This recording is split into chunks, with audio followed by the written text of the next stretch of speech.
अस्सलाम वालेकुम नाज़रीन, प्रोग्राम ओपिनियन में अली काजी में भली कार आवां यासिर अहमद। हमको स्टूडियो में ज्वाइन करता सीनियर तजियाकार अली काजी साहब। वेलकम अली साहब। Thank you Yasir. अली साहब, PDM जी स्टेयरिंग कमेटी जी पंहिंजी हिकिड़ी मीटिंग थी जंहिंमें हुननि सुभाणे जे एहतजाज जो भरपूर ऐलान कियो आहे। हुननि चयो आहे त इलेक्शन कमीशन जेको आहे उहो लटकाए थी फॉरेन फंडिंग केस खे, मशकूक बणाए थी वई, इन जो फ़ैसिलो अचणु खपे ऐं हुननि नयो स्केड्यूल बि फेबरवरी जो पंहिंजे एहतजाज जलसनि जो ॾेई छॾियो आहे। जी, अॼु स्टेयरिंग कमेटी जो इजलास PDM ऐं सुभाणे त ऐलानियल हो त ही कंदा इलेक्शन कमीशन जे साम्हूं एहतजाज कंदा त भई हू फॉरेन फंडिंग केस जो फ़ैसिलो ॿुधायो।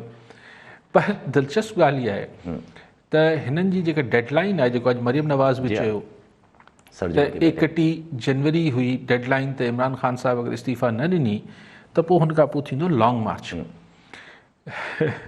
लेकिन जेको अॼु ऐलान थियो आहे उहो को 6 खनि जलसनि जो ऐलान थी वियो आहे फेबरवरी लाइ, जंहिंमें पिंडी बि आहे, हैदराबाद बि आहे ऐं सियालकोट,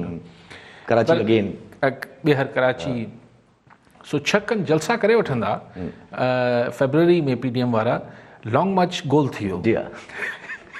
माना 31 जनवरी ते ज़ाहिर इमरान ख़ान साहिबु इस्तीफ़ा न ॾींदो ऐं अॼु हुननि इहो वाज़े कयो त हू लॉन्ग मार्च बि फेबरवरी में त कोन था कनि।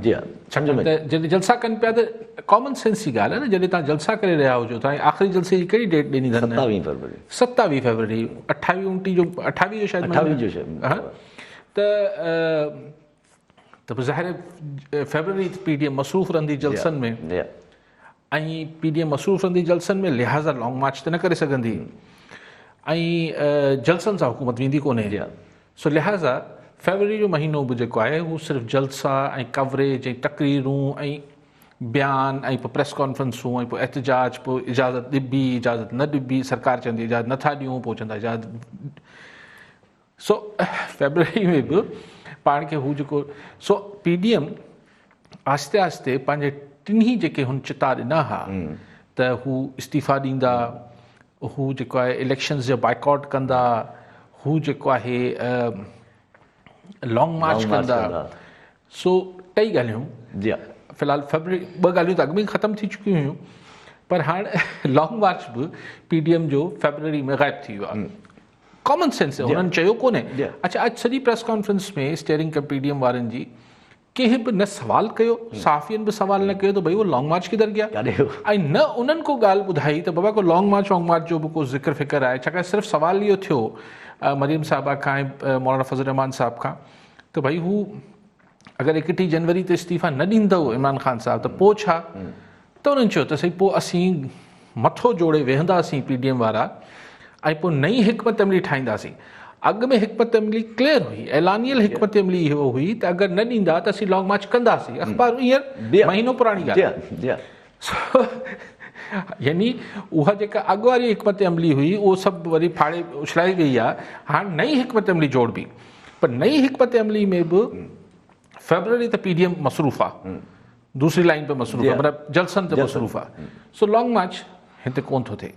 सो इन खां पोइ जेको हिन ॻाल्हि खे अगरि पाण जोड़ियूं त बेसिकली जेको पीपल्स पार्टी जो शुरू खां हिकिड़ो मौक़ुफ़ हो, स्पेशली आसिफ़ ज़रदारी साहिब जो, जेको पोइ 4 ॾींहुं चाहे कल 4 ॾींहुं बिलावल सैटरडे ते बिलावल भुट्टो ज़रदारी साहिब बि चयो त असीं PDM वारनि खे कन्विंस कंदासीं त हू वोट ऑफ नो कॉन्फिडेंस ॾे वञे। पीपल्स पार्टी जे हलकनि में इहा ॻाल्हि सोच हावी आहे, हुननि खे अलाए किथां आसिरो मिलियल आहे या किथां हुननि खे हिकिड़ो ख़्यालु आयल आहे त हीउ जेको फॉरेन फंडिंग केस आहे हिन में हिन जो फ़ैसिलो PTI जे ख़िलाफ़ु अची वेंदो। PTI जे ख़िलाफ़ु अगरि इलेक्शन कमीशन जो फ़ैसिलो अची वियो, ठीकु आहे, अपीलूं थी सघनि थियूं, पर मॉरली PTI बीह न सघंदी। ऐं ओॾी महिल किथां पोइ दरी मां, पोइ दरवाज़े मां त न, पोइ दरी मां व्हाट्सएप जा सिग्नल्स वञणु शुरू थींदा, Q लीग खे बि, MQM खे बि, त पोइ को 1-2 इतिहादी जमातूं शायदि हेठि मथे थींदियूं ऐं पोइ PDM जेको आहे PDM जेको आहे उहो इमरान ख़ान साहिब जे ख़िलाफ़ु नो कॉन्फिडेंस अची सघंदो। हाणे हीउ जेको ॿुधण में त बिल्कुलु ठीकु आहे, प्लान त आहे, अगरि ईअं आहे न, प्लान त आहे, पर हिन में हिकिड़ी नंढिड़ो अगरि आहे। त उहे सिग्नल्स ईंदा। जी हा अगरि पोयां खां सिग्नल्स न आया त फॉरेन फंडिंग केस जी हा, अलिफ कुझु बि। बे जी हा। असांजे मुल्क में मॉरलिटीज़ ऐं अख़लाक़ियात हिननि जो को वॾो को उहो न आहे, तारीख़ में अहमियत न आहे। तारीख़ में अहमियत इहा आहे त सिग्नल अचनि था या नथा अचनि। अगरि सिग्नल नथा अचनि त पोइ नो कॉन्फिडेंस पाकिस्तान जी तारीख़ में सिटिंग गवर्नमेंट जे ख़िलाफ़ सिर्फ़ु रिसेंटली ही थियो जेको बलूचिस्तान में थियो, जी हा उहो हुनजो बि सबबु हुआ। हुनजे पोयां ॿिया मुहरकात कार फरमा हुआ।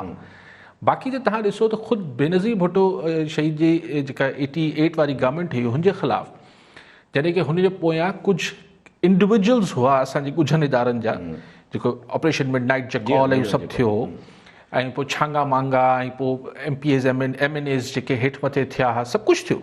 पर इवन देन बेनज़ीर जी हुकूमत, शहीद जी हुकूमत नो कॉन्फिडेंस ज़रिए ख़तमु न थी। पोइ ग़ुलाम शाह ख़ान उनखे डिसमिस करे छॾियो बाद में, उहा हिकिड़ी ॿी ॻाल्हि आहे। सो असांजे मुल्क में नो कॉन्फिडेंस अचणु सिटिंग गवर्नमेंट जे ख़िलाफ़, ऐं उहो बि जंहिंखे जेको ख़ुदि हुकूमत चए थी, अपोज़िशन चए थी त एस्टैब्लिशमेंट जी सपोर्ट हासिलु आहे इमरान ख़ान हुकूमत खे, त पोइ ही हिकिड़ो अहिड़ो ख़्वाबु आहे। यानी जे हिकिड़ो सिटिंग गवर्नमेंट मथां वरी हुनखे अगरि मुबैना तौर ते एस्टैब्लिशमेंट जी सपोर्ट आहे त उनजे ख़िलाफ़ इन हाउस पार्लियामेंट जे अंदरां अदम एतमाद जी तहरीक आणणु हिकु ख़ूबसूरत ख़्वाबु त आहे। थी सघे थी। मूंखे इहा हक़ीक़त थींदे करे में नज़र नथी अचे। हा, हिन में इहो थिए त एस्टैब्लिशमेंट हथु कढी वञे, जेका मुबैना तौर ते खान हुकूमत खे सपोर्ट पई करे, पोइ हिकिड़ी धार सूरत हाल थी सघे। ठीकु आहे। सभु कॉलर सां गॾु इम्तियाज़ मेमण मीरपुर ख़ास मां। जी मेमण साहब, छा चवणु चाहींदा? अस्सलाम वालेकुम। वालेकुम अस्सलाम। हा, अली काई खां राय वठी आहे त उमरकोट जी ज़मीनी इलेक्शन ते हर कंहिंजी निगाह हुई, त उन खां पोइ हेसि ताईं रिज़ल्ट जेको आहे उहे बिल्कुलु जेको आहे अरबाब गुलाब जेको आहे मुक़ाबले में बि कोन थी सघियो आहे। त अली काई साहब छा था सम्झनि त हीउ हिकिड़ो तलांकी जो सिस्टम हो, बिलावल भुट्टो ज़रदारी जो बि हिकिड़ी इतलाह हुई त सुभाणे जेको आहे 19 जनवरी ते उमरकोट में आमद आहे, ऐं इलेक्शन कमीशन जे साम्हूं धरणे में जेको उन शिरकत असांखे थोरो मशकूक ठाहे थी, का डील थी आहे हिननि जी। त अली काई साहब सां इहो को राय वठणी हुई त इन हिसाब सां त साईं जेको हींअर तजियो कयो पिए त बराड सीट जेको आहे उन में सभिनी जा नाला ॿिन्ही धुरियुनि जा, ॿई धुरियूं साईं इशारा कंदो आहे आंगरनि वारा समेत, को डील थी चुकी आहे ऐं हुनजो अर्थ केतिरो आहे? ठीकु। साईं, उमरकोट जे इलेक्शन जो खे बुनियादु बणाए जेके इब्तिदाई गैर हतमी गैर सरकारी नतीजा अचनि पिया, उनखे बुनियादु बणाए साईं हिकिड़ी थ्योरी रखे पियो त भई ही शायदि को अंडरस्टैंडिंग आहे पीपल्स पार्टी जी, शायदि ईअं हू तासुर ॾियनि पिया। साईं, हीअं ताईं जेके रिज़ल्ट अचनि पिया हुनमें पीपल्स पार्टी जे लीडर जेके कैंडिडेट जेके आहिनि ठीकु ठाक मार्जिन सां लीड करे। ऐं मूंखे हैरत पई थिए छाकाणि हींअर पंहिंजो शो शुरू थियण खां पहिरीं जेको पाण टाइम न्यूज़ ते ॾिठो पिए त कुल 124 शायदि पोलिंग स्टेशन्स आहिनि, हुनमां अधु पोलिंग तक़रीबन 65 पोलिंग स्टेशन ते रिज़ल्ट आयो आहे, ऐं हुन में 31,500 वोट शाह साहब पीपल्स पार्टी जे MPA खे उम्मीदवार खे आहिनि, ऐं 12,500। सो मार्जिन त तमामु वॾो आहे, पर टर्नआउट बि शानदार आहे। टर्नआउट ॾिसो न हिकिड़े बाई इलेक्शन में, माना अगरि पाण इन ही अगरि ही जेको ट्रेंड नज़र अचे पियो वोटिंग जो, अगरि पाण ॾिसूं त माना अधु पोलिंगनि ते अगरि 31,500 वोट पिया आहिनि, त जॾहिं पूरी पोलिंगूं थी वेंदियूं त पोइ हिन जो मतिलबु थींदो त पीपल्स पार्टी वारो 65 तक़रीबन 60 62 ते वञी बीहंदो, ऐं अरबाब रहीम साहब 12.5 खां घटि में घटि 22-24 ते हली वेंदो, त कुल वोट मिलाए 85-86 हज़ार वोट पवणु हिकिड़े बाई इलेक्शन में तक़रीबन उहो ई टर्नआउट आहे जेको जनरल इलेक्शन जो टर्नआउट हूंदो आहे। वॾी ॻाल्हि आहे न। त ॾिसो त सिंध जे माण्हुनि खे, वोटरनि खे केतिरो जेको आहे हू पॉलिटिसाइज़्ड आहिनि, माना हू वोट विझण जो को बि मौक़ो नथा छॾीनि। मतिलबु आऊं इहो न पियो चवां कंहिंखे केतिरा ज़ाहिर हींअर ताईं लॻे इहो पियो त सरसी तमामु घणी आहे पीपल्स पार्टी जे कैंडिडेट खे, ऐं अरबाब साहब खे कोन थो मिले। अरबाब रहीम उहे बि मूं इलेक्शन खां पहिरीं त कमेंट न पियो कयो, माण्हू चवनि था त असरअंदाज़ थिया पियो छा, उहो बि हिकिड़ो आउटसाइडर आहे। हुनखे हिन तक जे हवाले सां, उहो त सॼी सिंध असांजी आहे, को बि आउटसाइडर न आहे। सो ऐं हुन ते पोइ तबसरो करे वठूं था। लेकिन मुंहिंजे लाइ हैरत जोगी ॻाल्हि इहा आहे त ही एतिरो वॾो टर्नआउट बाई इलेक्शन में हिकिड़ी सुठो सोण आहे। ठीकु आहे। ऐं बाक़ी जेका हुन ते थ्योरी कढी आहे हुन ते पोइ ॻाल्हायूं था। ॻाल्हायूं था, पहिरियों कॉलर वठी वठूं। गुलाम अली पिताफ़ी सादकाबाद मां। जी पिताफ़ी साहब, छा चवणु चाहींदा? अस्सलाम वालेकुम साईं। वालेकुम सलाम। साईं, हिकु त मां इहो चवणु चाहींदुमि, जेको पंहिंजो उमरकोट में ज़िमनी इलेक्शन हले पई, पीपल्स पार्टी ऐं GDA पाण में मुक़ाबले में आहिनि, पर मां इहो सोचियो त कुझु मुक़ाबिलो थींदो, यानी कि ओॾो GDA वॾो नालो हुयो सिंध जी पार्टी जो, पीपल्स पार्टी त आहे पर ओॾो खोड़ जमायतूं बि गॾु हुयूं, ऐं वरी वज़ीर आला सिंध रहियो आहे गुलाब अरवाम रहीम, ऐं उन जे बावजूद बि माना को मुक़ाबिलो बि ॾिसण में कोन पियो अचे। ऐं ॿी ॻाल्हि हिकिड़ी इहा हुई त माना असां कुझु उमेद लॻाई हुई त इहा गवर्नमेंट ईंदी, असांजे मुल्क जो कुझु कर्ज़ो लहंदो, पर हिननि त 2 साल खां वठी किरायो ई जहाज़ हुननि ॾिनो। पोइ हाणे माना छा कजे? अली काज़ी साहिब खां इहो पुछणु चाहींदुसि त हाणे इहे हाल थी विया आहिनि माना असांजा। ठीकु आहे पितावी साहिब सफ़ा हुनखे टोक पियो, किरायो न आहे साईं, उहो हिकिड़ी किस्त हुई जेका ॾियणी हुई, उहो न ॾिनी अथनि, ऐं हुते कोर्ट जो थी वियो। 2.5 साल गुज़री आहे इमरान ख़ान हुकूमत खे, चंदर किस्त ई कोन था भरीनि, असांजो छा कंदा? सो बाक़ी जेका ॻाल्हि आहे त को मुक़ाबिलो थींदो, ॾिसो सिंध में GDA जेका आहे उहो को पॉपुलर वोट बैंक रखंदड़ को सियासी इतिहाद न आहे, हू सभु हिकिड़ा इंडिविजुअल्स आहिनि, ऐं हुन में पार्टी हिकिड़ी पाण जेके ख़ासि तरह ठीकु आहे, ॿियूं बि आहिनि, लेकिन जेके उहा आहे फंक्शनल लीग। फंक्शनल लीग जा बि जेके वोटर आहिनि या सपोर्टर आहिनि, उनमें घणाई जेका आहे, घणाई तमामु घणाई 90% 95% उहे आहिनि पीर साहिब जा मुरीद। सो को चइजे त ही को पॉपुलर वोट या पॉपुलर जेको सपोर्ट रखंदड़ इतिहाद आहे, इहे न आहे। हिन में हिकिड़ा एंटी पीपल्स पार्टी धुरियूं ऐं शख़्सियतूं गॾियल आहिनि। सो मुक़ाबिलो छो न थियो, हिन जा कई फैक्टर थी सघनि था। अरबाब रहीम साहब जॾहिं चीफ मिनिस्टर थियो हो, जेको साईं हवालो ॾियनि पिया, तॾहिं बि हिकिड़ी सीट ते थियो, हिकिड़ी सीट ते थियो। कहिड़ो अरबाब रहीम हुनमें को 50 सीटूं कोन खणी आयो, हिकिड़ी सीट हुई, उनजो कुरो निकिरी आयो। पहिरीं अलीमद महर मरहूम हुआ, उन्हनि जो कुरो निकितो हो, पोइ उन्हनि खे हटाइणो पियो मुख़्तलिफ़ सबबनि जे करे। पोइ उन सबबनि खां पोइ जेके आहिनि साईं जो वारो निकितो, साईं हलाई, ऐं हलाईंदड़ त ॿिया हुआ, साईं साम्हूं हुआ। सो उनमें को अरबाब साहब जो को पंहिंजी का ईअं न आहे तो चीफ मिनिस्टर हिकिड़ी सीट ते थियल हुआ। जेको अॻु में साईं मेमण साहब जेको चवनि पिया त ही हिकिड़ी जेका डील आहे या को अंडरस्टैंडिंग आहे, जी जेका थ्योरी ॾिनो, इहा थ्योरी हले थी न सही।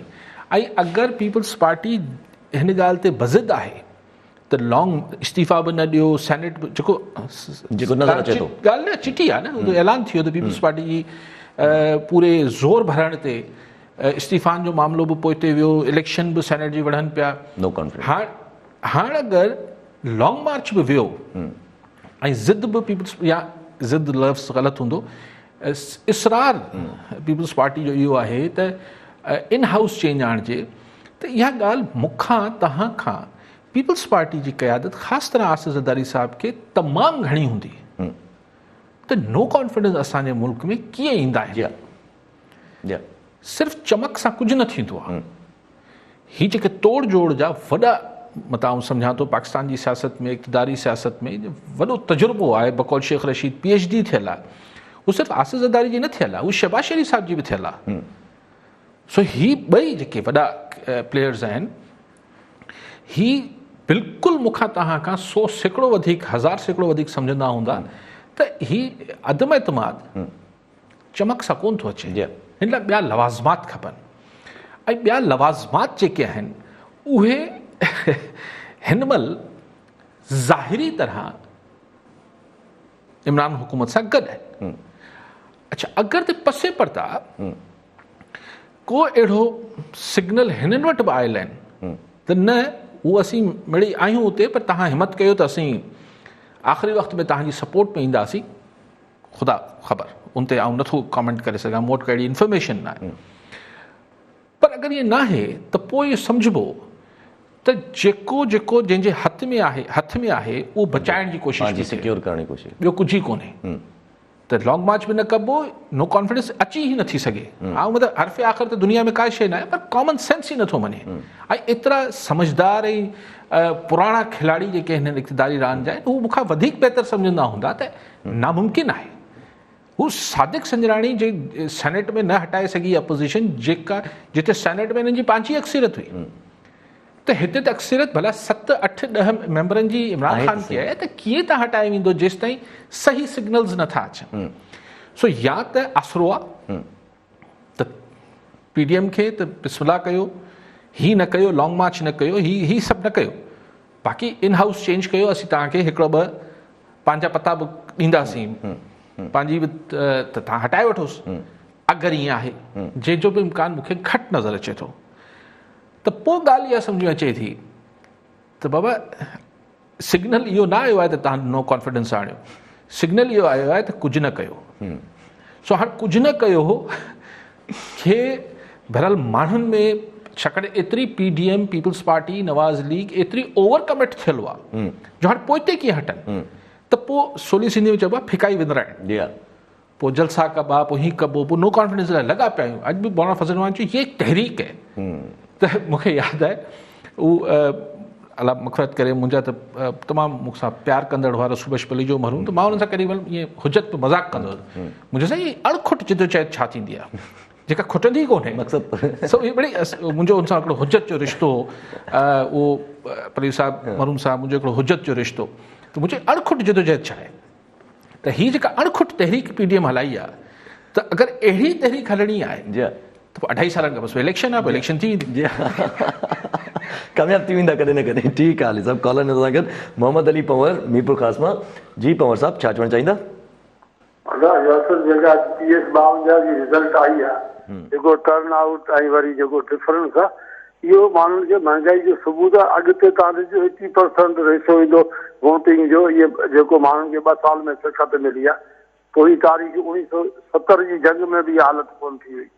छा त ज़रूरु थियो खाधो पीतो, पर मां नथो सम्झां त इन तरीक़े सां महांगाई थी ब्लैक मार्केट। त अली साहिब सां इहो सुवालु आहे त साईं हाणे रिज़ल्ट इंशाल्लाह इहे ई ईंदा पूरे मुल्क जा, किथे बि इलेक्शन ते फेयर इलेक्शन ते। ठीकु आहे साईं पंवर साहिबु, तव्हां चओ था महांगाई जे ख़िलाफ़ आहे वोट, तव्हांजी मर्ज़ी आहे। इहो मैंडेट आहे, पोइ हाणे जिथे बि इलेक्शन थियनि त पोइ मैंडेट हूंदो आहे। पाण ॾिसूं इहे पंजाब में अचे mandate, Sindh peoples party government में अचे भला।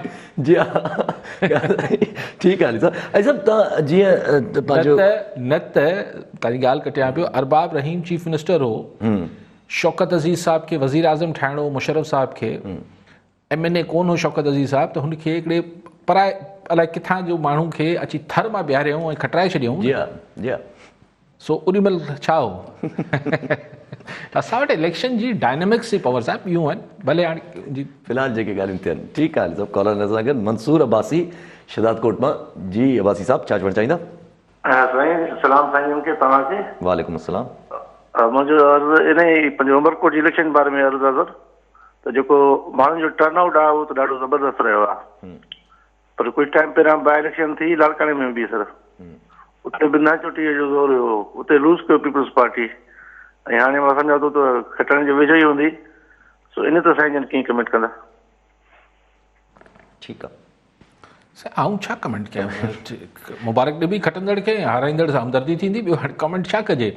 हा, लाड़काणे में पीपल्स पार्टी हाराए वई हुई। हिते एक्चुअली ॿिया बि फैक्टर्स हूंदा, अली मदान शाह साहिबु मरहूम जो पंहिंजो बि हिकिड़ो हूंदो, हिकिड़ो असरु पुराणो हितां खटींदा आया आहिनि। ॿी ॻाल्हि इहा आहे त यार अलाए मुनासिबु आहे चवणु, अरबाब रहीम साहिब जी पंहिंजी बि त हिकिड़ो मतिलबु न आहे न जो एतिरो वॾो को हुजनि जो किथां वञी बीहंदा त खटे वेंदा, इहो थोरी थींदो आहे। पंहिंजी सीट ताईं मुश्किल सां मामला थींदा आहिनि। वक़्तु बटिजी वियो आहे सही, माण्हुनि खे दड़का दाबा, इहो हाणे वक़्तु हलियो वियो। मूं अर्ज़ु कयो न त जेको तव्हां कॉलर आहे। जी हा, कॉलर। अच्छा, तव्हां कॉलर वठी वठूं। अख्तर महेसर पीरकोट मां। जी महेसर साहिबु छा चवणु चाहींदा? साईं काइद साहिब खां सुवाल हुयो त उमरकोट वारी जेका इलेक्शन थी आहे इलेक्शन, त ही 2007 खां वठी टियों टेन्यूअर आहे पीपल्स पार्टीअ जो। दुनिया में ईअं थियो आहे त जिते बि इक़्तिदार कंहिं पार्टीअ खे मिलंदो आहे त हिते इख़्तिलाफ़ मज़बूत थींदी आहे, पर बदकिस्मत जे सां सिंध में ऐं हीउ जेको उमरकोट आहे इहो तक़रीबन GDA साई पगारे जो ज़िले जे मुरीदनि जे हिसाब सां मशहूरु, ऐं उमेदवार बि अरबाब रहीम चीफ मिनिस्टर रहियो आहे, मज़बूत उमेदवार आहे। ऐं उन जी अहिड़ी शिकस्त इहा ज़ाहिर करे थी त ॿीहर जेकॾहिं इलेक्शन थिए बि त अंदरूनी कराचीअ खे छॾे करे हैदराबाद खे छॾे करे अंदरूनी सिंध असीं जेकॾहिं को सिंधी माण्हू पीपल्स पार्टीअ सां मुक़ाबले लाइ न बीहे त बहितर आहे। हिन जी इहो काई साल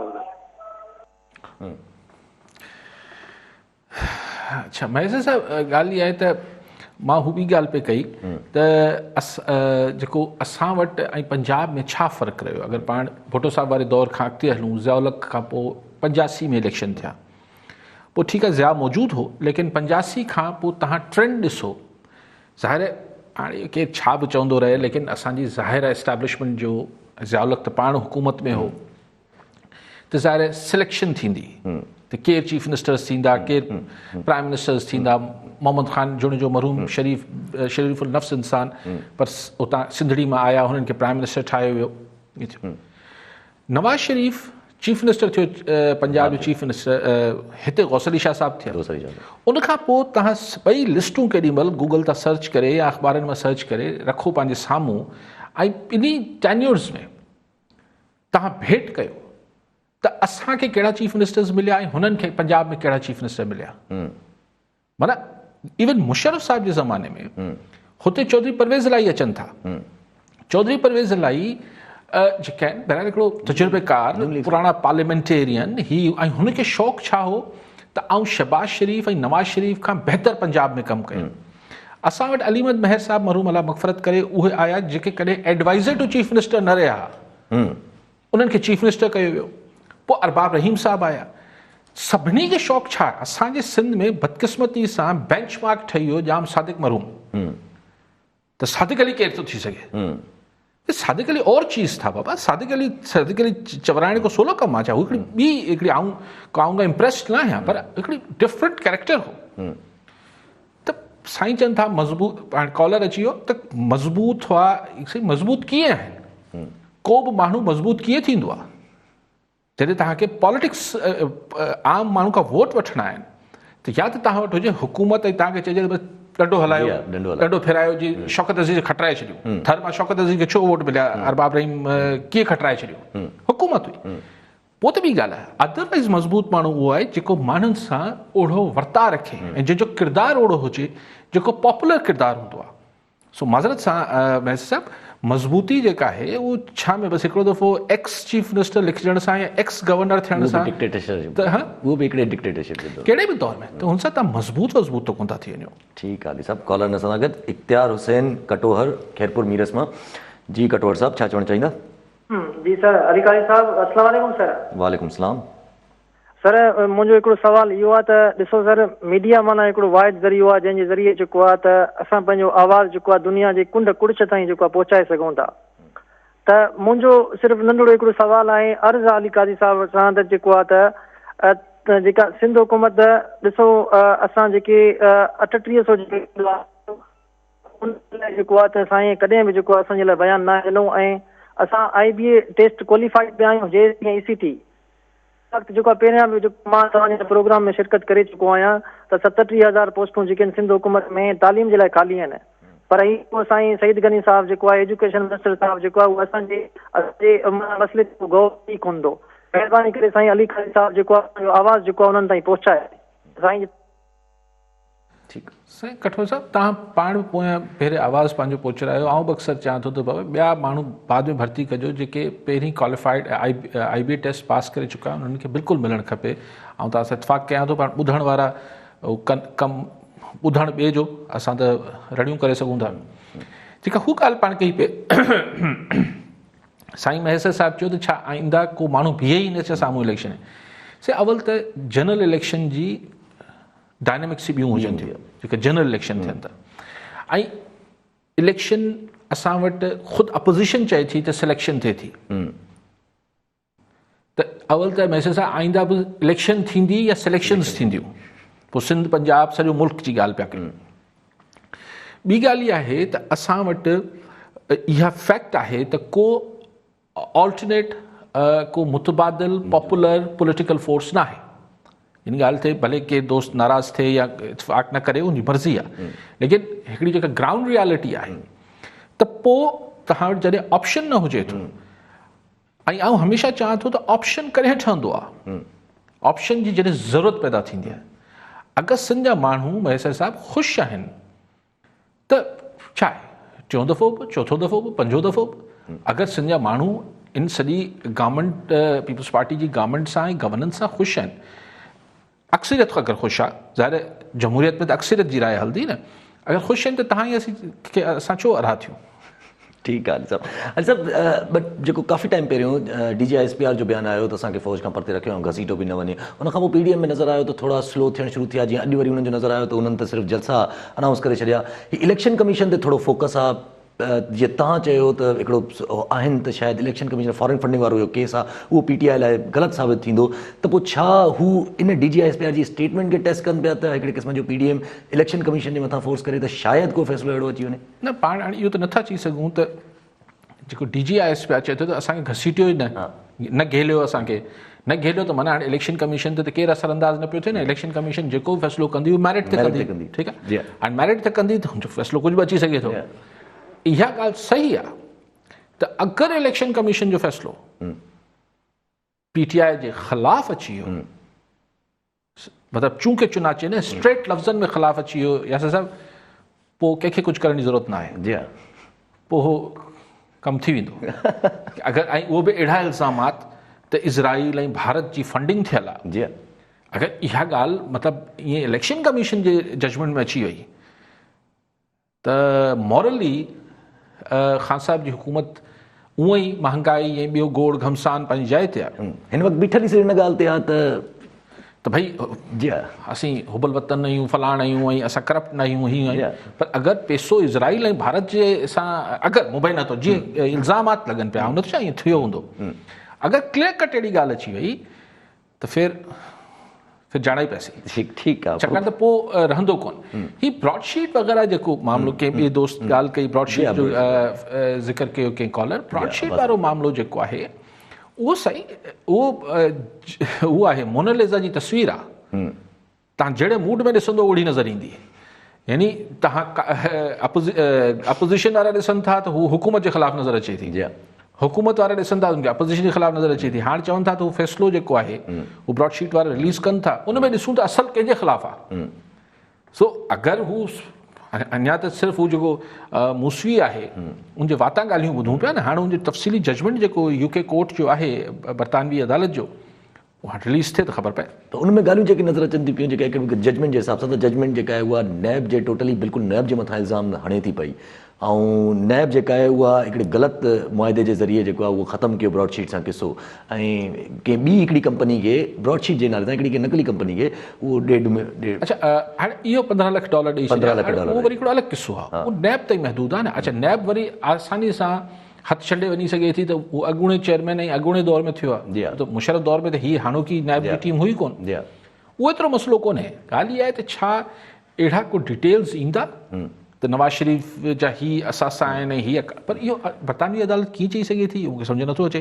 ॾिसो फ़ैसिलो अचे त पोइ हुन ते कमेंट कयो। ठीकु आहे अली साहब, पर पोइ हिनखे जेको गवर्नमेंट पोर्ट्रे करे थी पई, गवर्नमेंट ईअं पोर्ट्रे करे त जीअं शहज़ाद अकबर साहब जी प्रेस कॉन्फ्रेंस हमाद अज़हर साहब सेनेट में ॻाल्हायो आहे, हू इहो था चवनि त ब्रॉडशीट में जेका असां जेका माना पेमेंट कई आहे, जेका नैब जेका हाणे पैसा ॾिना आहिनि, जेके 28 पॉइंट मिलिया, इहे हिकिड़े क़िस्म जो NRO जो खमियासनो आहे जेको असां भुगतियो, जेको NRO उन वक़्तु थियो हुयो। तव्हां हुनखे को बि जवाबु ॾेई वठो, तव्हां ॾिसो, सभिनी खां आसान कमु आहे त आऊं चवां त यारी मूंखां अॻु वारनि जी ग़लती आहे, जेका शइ तव्हां हिन हुकूमत खां पुछो उहो चवनि था त ही जेको आहे अॻूणी बिजली छो महांगी थी आहे, अॻूणी हुकूमत न आयल हुई, अटो छो महांगो थियो आहे, अॻूणी दवाऊं छो, हर शइ अॻूणी हुकूमतनि कयूं आहिनि। हीअ जेको हिन जो इल्ज़ाम आहे त हीअ $29 मिलियन पाउंड छो ॾिना विया, इहा मुशर्रफ साहिब जी ग़लती थी वई, छाकाणि हुन NRO ॾिनो।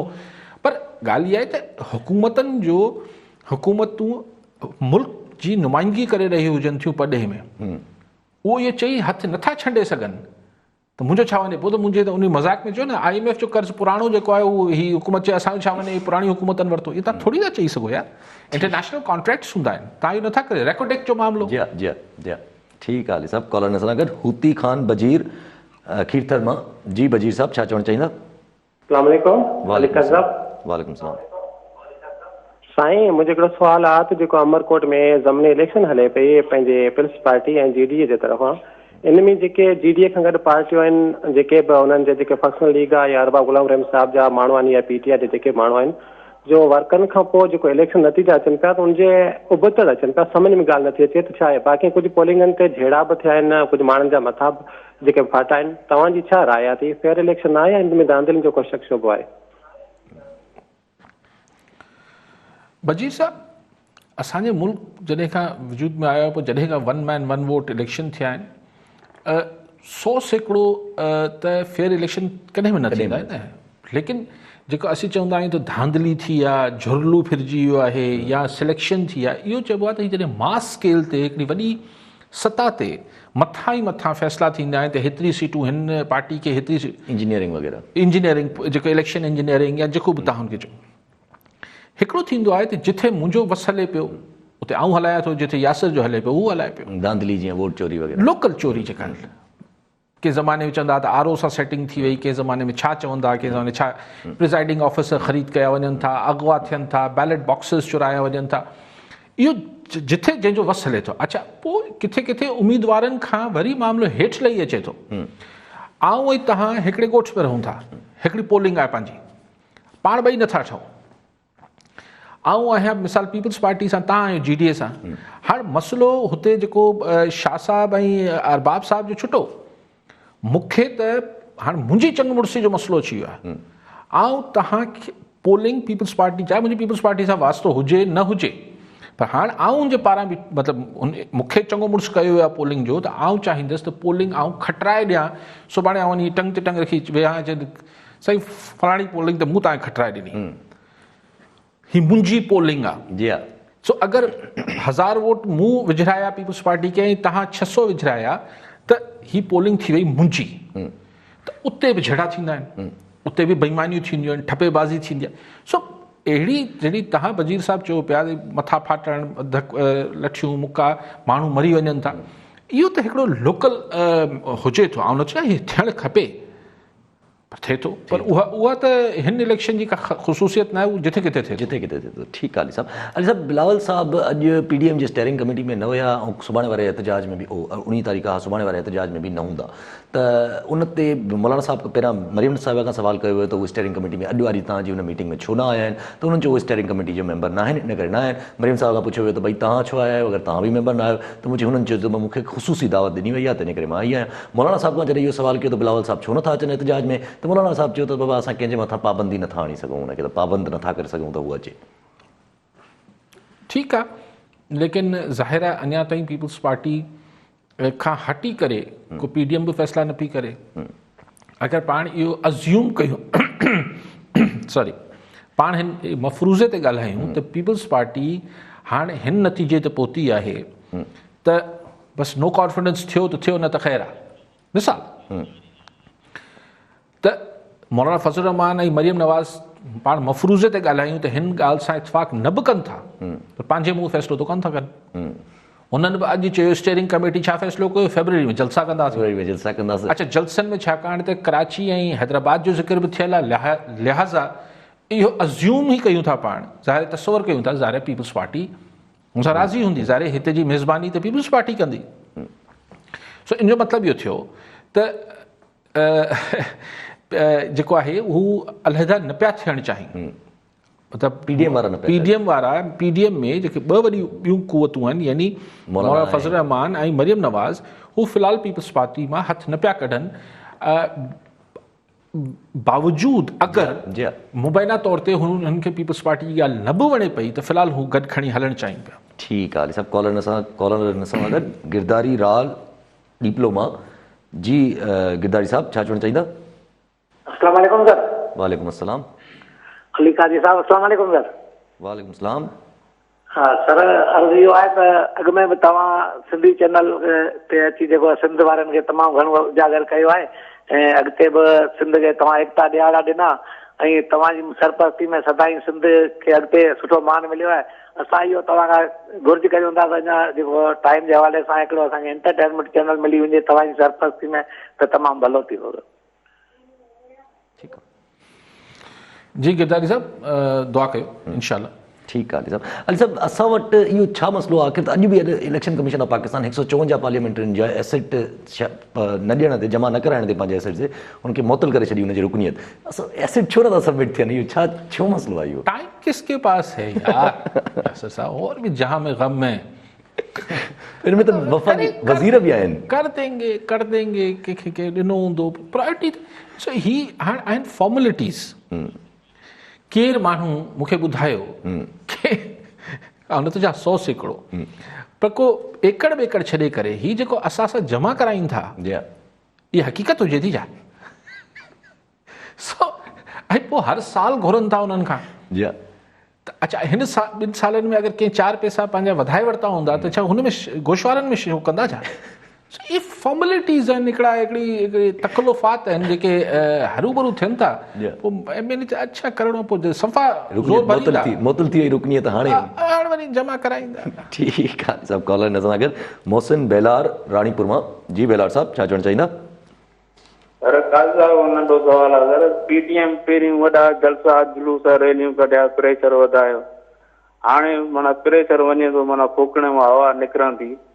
माना लॉन्ग मार्च चवनि पिया जनवरी में कंदासीं, डिसंबर जे आख़िर में हुकूमत हूंदी ई कान, जनवरी ॾिसंदी ई कान 21 भला मार्च कंदासीं, भला मार्च उहो भला मार्च मई में माना सिंधी क़ौम यादि ॾियारणु पिया पाकिस्तान खे। ॿियो सिंधी क़ौम साथी आहे, थोरो ॿुधाइजो माना खुली करे त मां छा चकर आहे। ॿियो सर जेकी इलेक्शन आहे उमरकोट में, माण्हू सर आज़ादु थी करे वोट ॾियनि था, आज़ादु थी करे, महिरबानी सर। ठीकु आहे छा खुली करे छा ॿुधायां? त ज़ाहिर आहे फेबररी में जलसा वलसा कंदा ऐं मार्च में सेनेट जी चूंडनि में मसरूफ़ हूंदा, पोइ शायदि पोइ लॉन्ग मार्च पाण खे उमेद लेकिन लॉन्ग मार्च जो ज़िक्र विक्र कोन था कनि। जी नथा कनि। अच्छा साफ़ ई चवनि था जॾहिं आहे ॻाल्हि कोन त हरू भरू छो पुछिजे? हरू भरू खां माण्हू खे ऑकवर्ड पोज़ीशन में ॾिठो छो कजे? पुछनि ई कोन था ऐं हू बि जवाबु नथा ॾियनि त लॉन्ग मार्च का क्या हुआ? साईं ॿी ॻाल्हि चवनि था त छा माण्हू आज़ादु थी वोट कंदा? साईं आऊं हिन थ्योरी सां नंढे हूंदे खां इख़्तिलाफ़ थो कयां त साईं माण्हू जेके आहिनि उहे वीचारा बसि संगरनि में ॿधल आहिनि। हीअ केतिरो साईं हारी आहिनि माण्हुनि जा, हीअ आहिनि हूअ आहिनि। अरे बाबा चॉइस त आहे, केतिरा हारी हूंदा। ऐं हारी बि पोल जॾहिं बूथ जे अंदरि वञिबो आहे त उते अलाह ॾिसी रहियो हुजे थो ऐं बाक़ी माण्हू जी पंहिंजी मर्ज़ी हुजे थी। सो को थोरा माण्हू हूंदा या माण्हू जेको आहे सो इहा बाक़ी संगर या मजबूरियूं उहे ॿियनि शयुनि जूं आहिनि। साईं बिरादरी जो आहे, साईं लंघी आयो, साईं मूं हथ रखी पाक किताब ते जेको आहे हिन खां 5000 रुपया वरिता त वोट ॾींदसि, साईं मुंहिंजे भाउ खे जेको आहे नौकिरी वठी ॾिनई, साईं मुंहिंजी ट्रांसफर कराई, साईं मुंहिंजो हीअं थियो, मुंहिंजो हूं थियो, ढमकाइण थियो। ऐं इहो बि असरु वञी विझनि था हू जेको पोलिंग जो धणी हुजे थो, चवंदा आहिनि पोलिंग जो धणी जेको, सो उहो पोलिंग जे धणी ते असरु विझिबो आहे। अच्छा पोलिंग जो धणी जेको सो कॉल्ड आहे, नाम निहाद जेको धणी थिए थो पोलिंग जो, हुनजो मसइलो इहो हुजे थो त उनखे घणे भाङे ख़बर हुजे थी त ओड़े पाड़े में मुंहिंजे ॻोठ में हिते हुते कहिड़ा माण्हू आहिनि, कीअं आहिनि। पोइ उन्हनि खे हू आख़िरी राति ते या 2 टे ॾींहं पहिरीं उन्हनि सां जेको बि ॾेती लेती थी, छाकाणि हुनखे मथां मिलनि था, पोइ हेठि जेको बि जीअं थींदो आहे ऐं पोइ आख़िर में कम बि उहो ई वञी पोलिंग जो धणी वञी MPA साहिब खां या MNA साहिब खां कराईंदो आहे। हिकिड़ो पूरो सिस्टम आहे। जी छा आहे उहो केतिरो आहे त फरसूदा सिस्टम, लेकिन बहरहाल आहे। सो इन में चवणु त माण्हू केतिरा आज़ादु आहिनि, आज़ादु अगरि चओ त इन हवाले सां आज़ादु कोन्हनि, बाक़ी केरु बंदूक खणी पोलिंग जे अंदरि तव्हां सां गॾु कोन थो वञे। जी ठीकु आहे अली साहब अगरि पंहिंजो ब्रॉडशीट वारो मामिलो ऐं फॉरेन फंडिंग वारो मामिलो जीअं हिकिड़े क़िस्म जा नज़र अचनि था पिया, वॾा मीडिया ते उथी आया आहिनि, छा इहे गवर्नमेंट जे ख़िलाफ़ु हिकिड़े क़िस्म जी किथे दंग थींदा वञी नुक़सान में या अपोज़िशन जे ख़िलाफ़ु? ॾिसो हाणे इहा अॻु थी नथो करे सघां। आउं इहो चाहियां थो त अगरि हुकूमत खे जेको ॾचो हूंदो उहो हूंदो फॉरेन फंडिंग मां। अॼु उन्हनि खे बि घुरायूं पीपल्स पार्टी पई मिलनि, उहो त ठीकु आहे। मूं तव्हां कल्ह बि चयो त अलाए शुक्र आहे पीपल्स पार्टी ऐं नवाज़ लीग खे फॉरेन फंडिंग जी ज़रूरत कोन्हे। हिन नवाज़ लीग खे परवाह आहे फॉरेन खां पैसा घुराइण जी, ऐं बल्कि हुकूमत ते इल्ज़ाम हणे थी पीपल्स पार्टी ऐं नवाज़ लीग ते त हिन हीउ पैसो हितां नाणो पाकिस्तान जो ॿाहिरि मोकिलींदा, त हू हिते छो घुराईंदा? सो इहा आउं बि गवाही ॾेई सघां थो। लेकिन ॾचो जेको हुकूमत लाइ आहे उहो फॉरेन फंडिंग केस आहे। अपोज़िशन लाइ ब्रॉडकास्ट में छा थींदो, ब्रॉडशीट में छा थींदो? हलो इल्ज़ामात तो वो पुरानो पाकिस्तानी गानो हम पे इल्ज़ाम तो ऐसे भी है वैसे भी सही, नाम बदनाम तो ऐसे भी है। सो ॻाल्हि एक इल्ज़ाम और सही। जी हा, ठीकु आहे। ॾिसो कॉलर नथो अगरि कैसर खान निज़ामानी टंडोवाला आहियां मां। जी निज़ामानी साहब छा चवणु चाहींदा? साईं सभ खां पहिरीं माली गाली साहब खे तव्हां सलाम ॾियो ऐं वाधायूं ॾींदो तव्हां मुसलसल फर्स्ट क्लास ॻाल्हियो। सारे 86 लेवल ते अॼु आऊं ॻाल्हियूं कोन कंदो आऊं चवंदुसि साईं हिन प्रोग्राम में जेको तव्हां शुरू करियो था, लाइव हलनि था, माण्हू क्वेश्चन कनि था, थोरो हिकिड़ो इज़ाफ़ी कयो त सईद गनी साहब खे हिते घुरायो अवांजे चैनल अवांजे प्रोग्राम ते साईं। हू जेको हींअर तव्हां वज़ीर माना तइलीम आयो सिंध जा 37,000 नौकरियूं तव्हां ॾींदो, कीअं थींदियूं, मेरिट ते थींदियूं या पहिरीं वारा जेके तरह पास करे वेठा आहिनि उन्हनि खे मेरिट खणंदो। काज़ी साहब खे चवंदो इहो वॾी तव्हांजो असां सिंधी क़ौम ते वॾो थोरो थींदो त अली काज़ी साहब खे न सईद गनी साहब खे गॾु विहारे असांजा सवाल अचनि साईं ॿुधे उनजो कमेंट्स पाण बि ॾे, हुनखे बि पुछे वादे पाले। निज़ामानी साहब कॾहिं सईद गनी साहब खे कंहिं सिंधी चैनल ते ॾिठो अथव छा? उहो उर्दू चैनल ते वेंदा आहिनि। ठीकु आहे वरी ख़ैर ठीकु आहे, शो जो टाइम पूरो थी वियो आहे। ठीकु आहे साहब, वरी महिरबानी अली साहब। नाज़रीन अॼु जे प्रोग्राम जो वक़्तु पूरो थियो, वरी मिलंदासीं ईंदड़ प्रोग्राम में। तव्हां